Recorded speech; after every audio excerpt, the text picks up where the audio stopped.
It's only...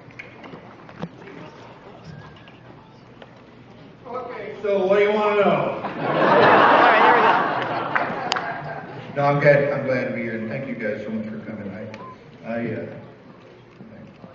I found out about the New Entry because I read one of Rob's pieces. I read it and I thought, oh, this is a wise man. He's talking about things I think. I want to follow him in, so I followed him into Rachel. I followed him. So I'm glad they're here because what happened when Jody said, let's do Q&A, she talked about, guys coming forward with the microphone. And I thought, I don't know how that's going to work so well.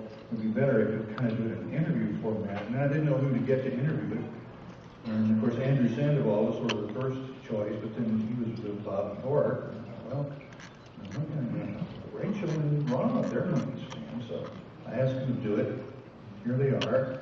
And we got the questions in the email that people have sent over time, and Robin and I and Rachel curated it all. So we're not going to get to all your questions. How's that sound? We'll start with that, and then we'll go on to the fact that. But we did sweep them together so that we can tell, give answers to some broader questions. And I'm going to let Rob and Rachel lead it, but I'm going to ask them some questions too, because aside from being two of the smartest people I know, they're also totally dialed, avid Monkees fans. So they don't know a lot of minutiae, but they know a lot of stuff. So we'll figure this out. So you got some questions there, I think, don't you? Yeah, so I have here on my phone some of the questions that we all selected that were more representative of what everybody asked. And again, I want to thank everybody who submitted questions and to let you know that every question was read. And we wish we had time to address all of them. I'll start with, I hope I'm pronouncing this right, Aaliyah Wilson asked the question, what do you think about having teenager fans again? Teenager? Fans, Monkees fans. Oh. One came. There she is. Well, I don't really think much about the age of fans. I think more about the heart and more about who you are and the way that we connect. And there's some lame-o teenagers, just like lame-o adults, but there are also some just beautifully smart and focused. And the thing that appeals, it seems to me, about the fans that I know is that everybody's pretty much on the same page about the Monkees. They all have this moment, this gem that they polish off that has to do with this moment in childhood, like you guys have told me. And it's no different for a teenager than it is for us old guys. It's that same extraordinary moment where you look at the television and it's coming up and you think, is that possible? Could I do that? Could I be that? Could I be a part of that? And it's ageless. But it doesn't have anything to do with it. I don't care about how old somebody is. I mean, look, if you're 306, you should probably go, explain to me how you did that. and if you're 4, then, come and sit on my lap, we'll talk. But anything in between is just all, sweetness and light, in my estimation. What else we got? All right. Deborah Estes asks, my question is, if you did not end up doing music and getting involved with the Monkees TV show, what do you think you would have done instead? Was there a plan B? No, I never planned on getting involved with the show. It was not a plan at all. I fell backwards into the whole thing, as most of you know. I mean, I started off performing, and then I started playing guitar and singing around, and I ended up getting a job on the show, and but it always seemed right. It never felt like I would have ever done anything different. You're welcome. Where are you? Is that you in the red? Okay, yeah. Is that a good answer? Okay, I see you recorded it on your iPad. I expect to see that on YouTube.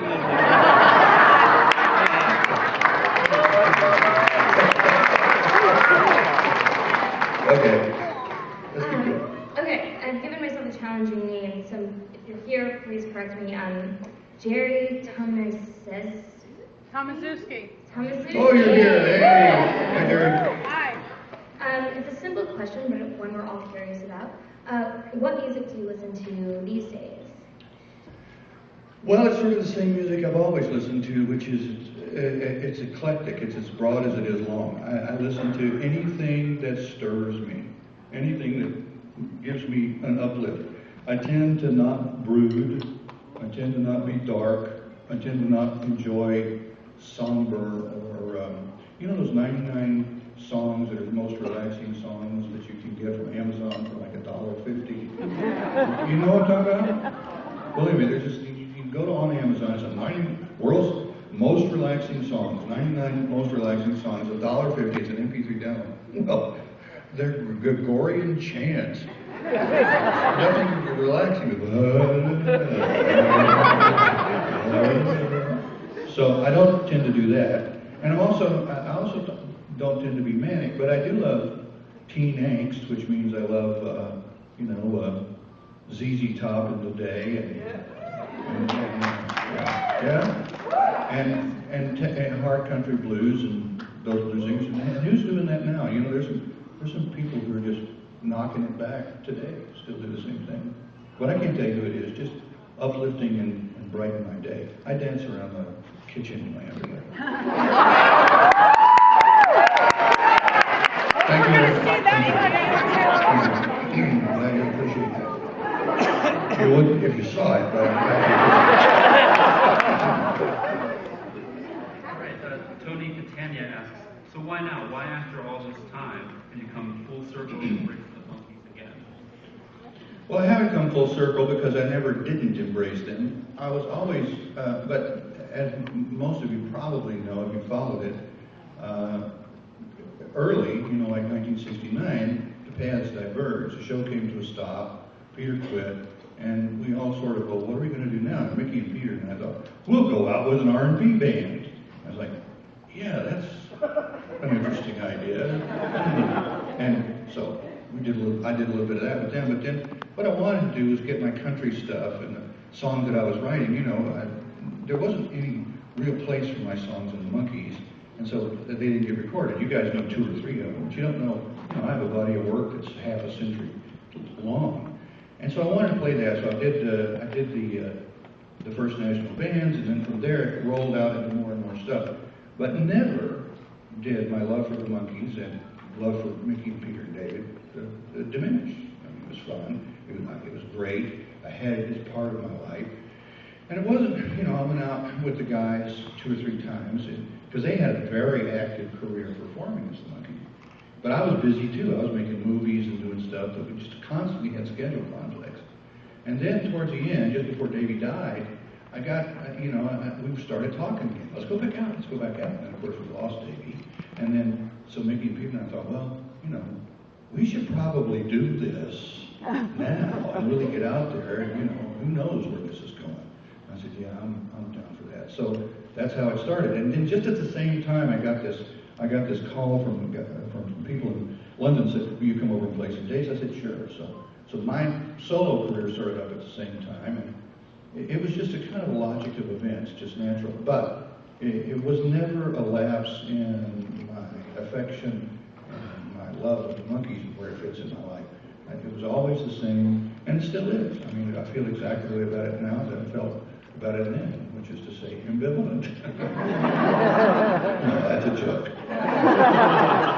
No, I appreciate it. Never left. There you go. Take it to the back. Okay. I'm really curious about this one myself. It's submitted from Suzanne Perdue. It's a 2-part question but related. What is your favorite Monkees episode, and what was the most fun one to film? They're both the same as both the Princess, the fairy tale.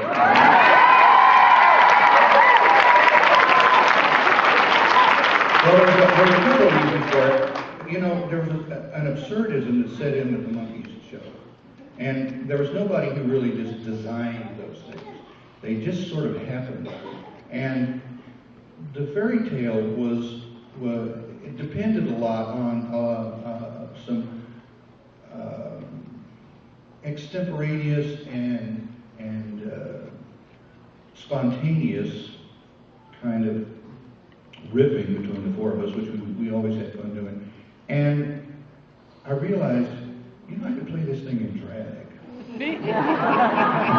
That would be fun. I could go into this girl, the princess, complete problem, and I can't pass this up.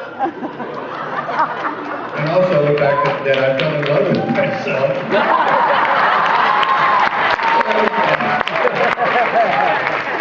And then the way it came out, it was just good. It was absurdist, and it was a good comic riff.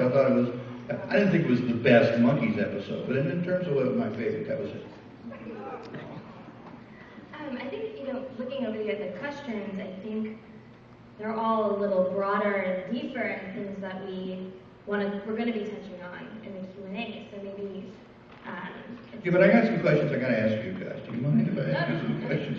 No, seriously, because tell me the moment that you became a fan of the Monkees. I mean, both of you are very astute. Both of you are highly skilled critical thinkers. And you're not going to, well, I'm assuming you, but I have never seen you or known you two or seen in any of your writings that you just wander along with the crowd. You don't tend to get swept up in fandom. I mean, I know you get excited about stuff, but I never see it in the magazine. It's so clear-eyed and so even-handed. So, how did you get caught up in, not caught up, that's the wrong word. What brought you to the Monkees? What brought you to the Monkees? You go first, Rob. Go, yeah. That's Rachel. But yeah, I guess like you talk about not being swept along with the crowd. I feel like I was kind of swept along with the crowd. I had this idea that the Monkees were like, they're like an imitation Beatles or whatever. They're not a real band, and like I sort of like didn't really listen to it growing up as a little kid, and didn't have much exposure to it as a really young kid. And then when I did, I had in my mind that like, this is like forbidden material in some way. It's like somehow occulted by this like sense that it's somehow like a big